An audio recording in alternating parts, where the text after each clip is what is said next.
बच्चे स्कूल में साल के कितने दिन पढ़ने के लिए जाते हैं? 365 दिन। 2.5 माह तो गर्मियों की छुट्टियां होती हैं, 75 दिन ये निकाल दें, बाकी बचे 290 दिन। 290 दिन स्कूल जाते हैं नहीं, हफ्ते इतवार की यानी वीकेंड की 72 छुट्टियां निकाल दें तो बाकी बचे 218 दिन। तो क्या बच्चे साल में 218 दिन स्कूल जाते हैं? नहीं। सर्दियों की 10 छुट्टियां निकाल दीजिए, बाकी बचे 208 दिन।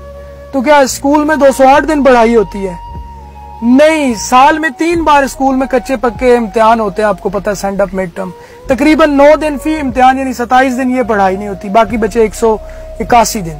और हाँ, छोटी बड़ी ईद की छुट्टियां 3 छुट्टियां वो होती हैं, 14 अगस्त, 23 मार्च, ईद मिलाद नबी, मुहर्रम की 2 छुट्टियां, 5 फरवरी कश्मीर डे, 23 मार्च पाकिस्तान डे, 1 मई लेबर डे, 9 नवंबर इकबाल डे, 25 दिसंबर कायद आजम डे, ये सब मिलाकर को 15 दिन बनते हैं। यानी बच्चे 166 दिन स्कूल जाते हैं।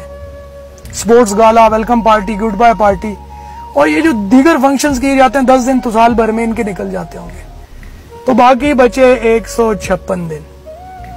तो बच्चा भी तो 8-10 दिन छुट्टियां कर ही लेता होगा ना साल में, एक दिन रिजल्ट का भी होता है ना, तो बाकी बचे 145 दिन। यानी पढ़ाई के 365 दिनों में 220 दिन छुट्टियां हैं और 145 दिन पढ़ाई के। पता है आजकल प्राइवेट स्कूल्स की भरमार है, यकीन जानिए आज स्कूल्स में आज के दौर में फ्लॉपी डिस्क के बारे में पढ़ाया जा रहा है, 20 साल पुराना सिलेबस। मजे की बात है दूसरे बच्चे 100 में से हर दूसरा बच्चा 90, 98, 99% नंबर ले रहा होता है। मैं सोचता हूँ हमारे यहाँ आइंस्टाइन और न्यूटन क्यों नहीं पैदा हो रहे। हमें अपने एजुकेशन सिस्टम में बहुत सी तब्दीलियां करने की जरूरत है। जिनको बातें बुरी लगी हैं उनसे माजरत।